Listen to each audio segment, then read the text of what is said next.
There is a massive, highly dangerous illusion currently blinding the entire WNBA fanbase. They look at the current Indiana Fever roster and they naively see a guaranteed multi-year championship dynasty. They blindly assume the front office can simply sit back, relax, and passively collect trophies for the next decade. They see Caitlin Clark and Aliyah Boston, and they believe the hard work of roster construction is completely finished. They think the executive board has already secured the ultimate competitive advantage, but they are mathematically, fundamentally, and catastrophically wrong. Welcome back to WNBA Pro, where we completely bypass the mainstream media fluff. We deal strictly in the cold, unforgiving reality of corporate mathematics and boardroom warfare. I need you to lock the doors, completely turn off your notifications, and give me your absolute clinical attention today. Because the newly signed collective bargaining agreement just detonated a financial nuclear bomb. It landed directly in the center of the Indiana Fever executive suites, and it is actively destroying their master plan. The entire macroeconomic landscape of professional women's basketball has been violently altered overnight. The legendary era of the heavily suppressed, artificially cheap rookie contract is officially dead and buried. The traditional corporate loophole that allowed billionaires to grossly underpay generational talent has been permanently closed, and absolutely no franchise is suffering a more devastating financial whiplash right now than the Indiana Fever. The front office is completely terrified, staring directly at an unprecedented salary cap nightmare. They went to sleep on Monday believing they possessed a highly lucrative 4-year financial advantage. They woke up on Tuesday facing immediate multi-million-dollar corporate bankruptcy. Let us calmly analyze the exact, highly complex mechanics of this new financial reality. The WNBA salary cap has officially exploded to a staggering $7 million. To the casual, uninformed observer, this massive number looks like infinite, completely unrestricted spending power. The fans see $7 million and naively assume the Fever can simply pay every single player on the roster. But you are absolutely not a casual consumer. You are a high-level corporate operator. You deeply understand that an artificially expanded salary cap simply dictates massively expanded player demands. When the ceiling rises in a professional sports economy, the middle class immediately demands a premium. The new average salary is currently projected to skyrocket to roughly $600,000. The new maximum contract is heavily hovering right around the $1.3 million mark. The highly coveted Supermax contract is strictly locked in at a staggering $1.4 million. Now, I want you to apply those massive, highly volatile numbers directly to the Indiana Fever's current roster. You will immediately realize the absolute mathematical impossibility of their upcoming offseason. For decades, championship dynasties in professional sports were built on one fundamental, highly aggressive economic principle. You secure a generational superstar on a heavily suppressed, artificially cheap rookie contract. You then use that massive surplus cap space to surround them with elite, highly expensive veterans. This is exactly how the Las Vegas Aces methodically built their undisputed empire. It is exactly how the Golden State Warriors historically constructed their multi-championship roster. The Indiana Fever arrogantly thought they had 4 guaranteed years of this exact, highly lucrative market advantage. They thought they could legally pay Caitlin Clark $78,000 while she generated billions in corporate revenue. They thought they could use the remaining millions to artificially assemble an unbeatable super team. But the WNBA Players Union completely, brilliantly hijacked that specific corporate strategy during the marathon negotiations. They actively installed a highly classified, heavily weaponized clause directly into the new CBA. First projected at, it's like $7 million for the first year. And I confirmed this with a source with knowledge of the situation yesterday. The max deals can come quicker for players who get to all WNBA honors on their rookie deals. So that includes Aliyah Boston.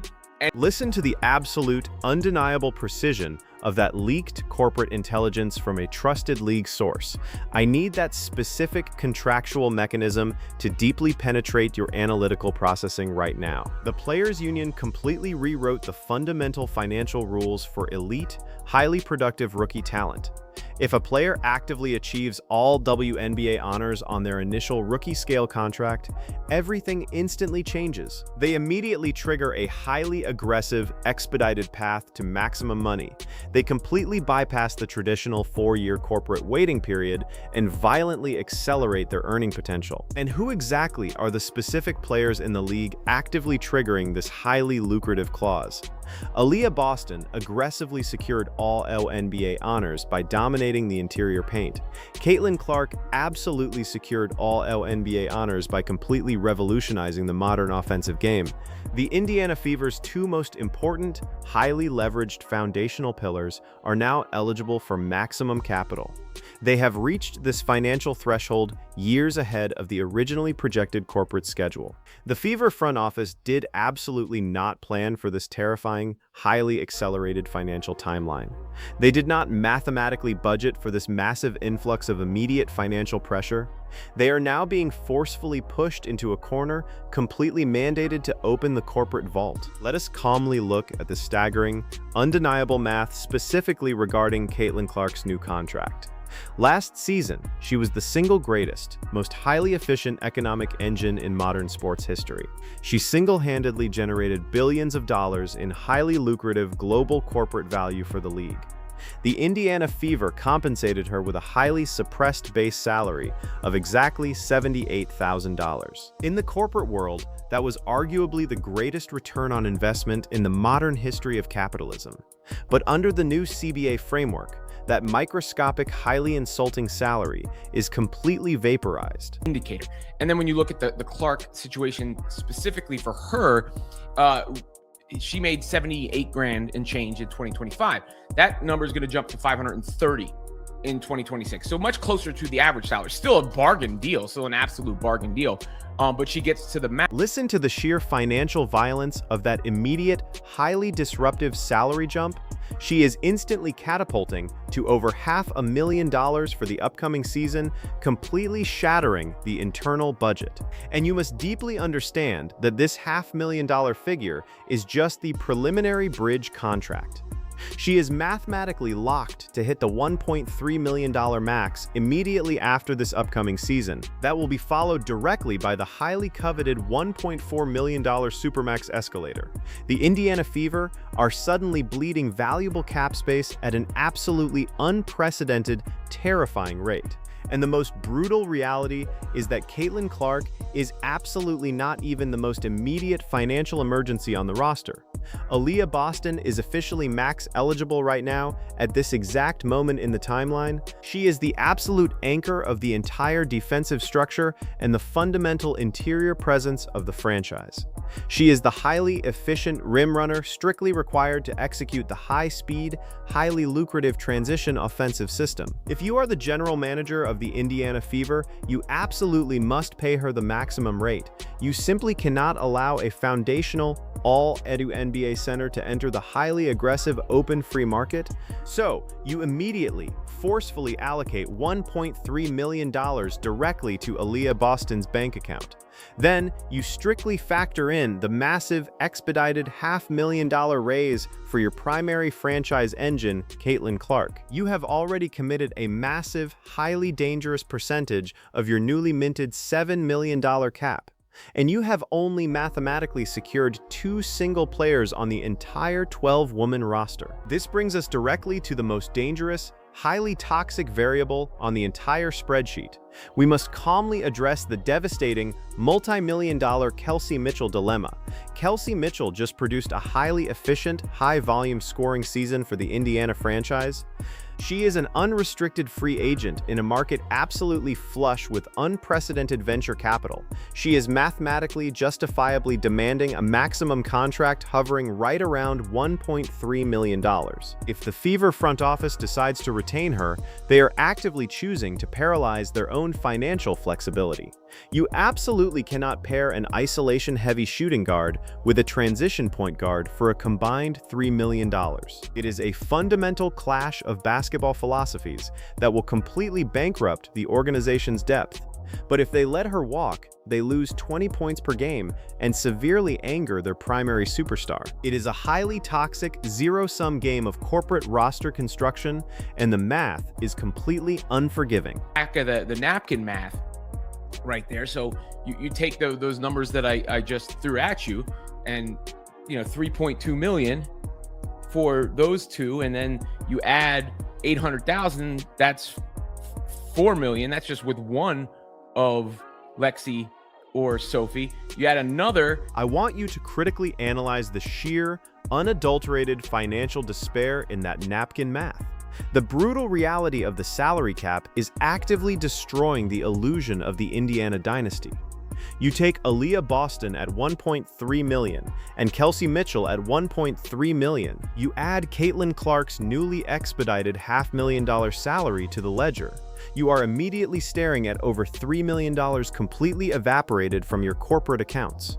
That is nearly half of your entire salary cap dedicated to just 3 specific players. And we have not even begun to address the highly crucial, absolutely vital role players required to win championships. You cannot win a modern professional basketball title without elite, highly efficient perimeter defense. You desperately need specialized, highly aggressive 3-and-D wings like Lexi Hull and Sophie Cunningham. Under the previous heavily suppressed financial structure, those specific players cost roughly $80,000. But in this newly expanded, highly aggressive $7 million economy, their market value has violently skyrocketed.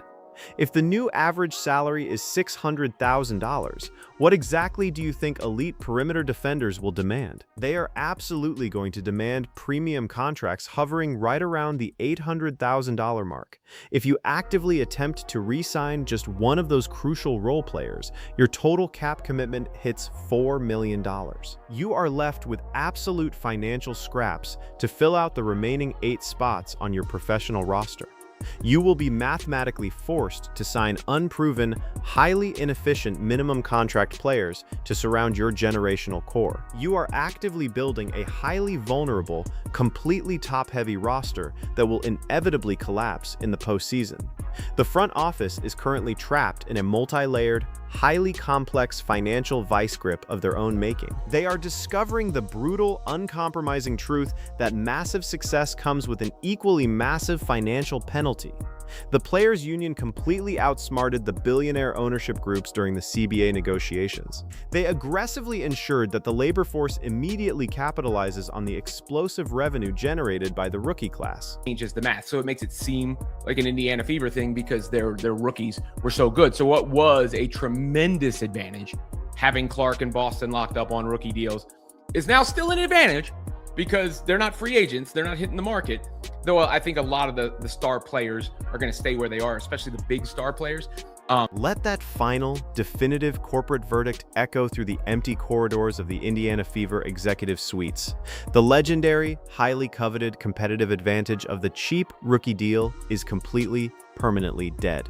The WNBA completely changed the financial future of Caitlin Clark and Aliyah Boston, and in doing so, they neutralized the Fever.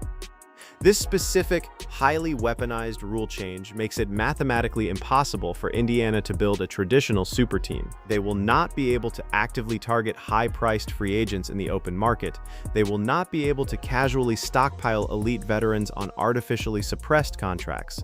They are going to be forced to rely entirely on the absolute, unmitigated brilliance of their core draft picks. Meanwhile, the established veteran empires in New York and Las Vegas are actively laughing in their boardrooms. They already secured their highly expensive championship cores under the previous, far more forgiving financial rules. They are watching the Indiana Fever actively drown in a massive tidal wave of highly accelerated financial obligations. The expansion franchises in Portland and Toronto are aggressively circling the waters, heavily armed with completely empty salary caps. They are actively preparing to ruthlessly poach the exact role players that Indiana can no longer mathematically afford. The polite, highly subsidized era of building a dynasty through patience is completely dead and buried. We have officially entered the ruthless, hyper-efficient era of absolute corporate warfare and salary cap gymnastics. The general managers who cannot instantly adapt to this violently aggressive financial reality will be systematically liquidated. The Indiana Fever front office has exactly one single offseason to prove they actually possess elite executive acumen.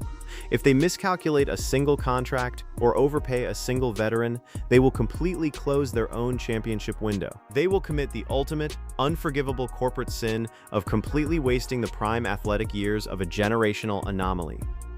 Welcome to the absolute, unforgiving meat grinder of the new WNBA macroeconomic reality. Thank you for joining me here on WNBA Pro, where we completely, ruthlessly dissect the undeniable reality of the sports business. We absolutely do not deal in manufactured front office narratives or cowardly corporate spin here. We deal exclusively in the absolute, brutal, uncompromising truth of the underlying mathematics. If you want the most ruthless, analytical, and highly honest basketball content on the entire internet, make sure you smash that subscribe button. Drop a massive like on this video to help aggressively push this highly critical corporate exposure directly through the algorithm. I want to hear your absolute, unfiltered analytical thoughts on this massive executive nightmare in the comments section below. Exactly how will the Indiana Fever front office survive this catastrophic multi-million-dollar salary cap trap? Will they be forced to ruthlessly sacrifice Kelsey Mitchell, or will they bankrupt their bench to keep the core together? Let me know your highly detailed predictions, and I will see you in the next high-stakes boardroom breakdown. Do not dare blink, because the corporate civil war is just getting started, and the weak will be entirely left behind in the dust.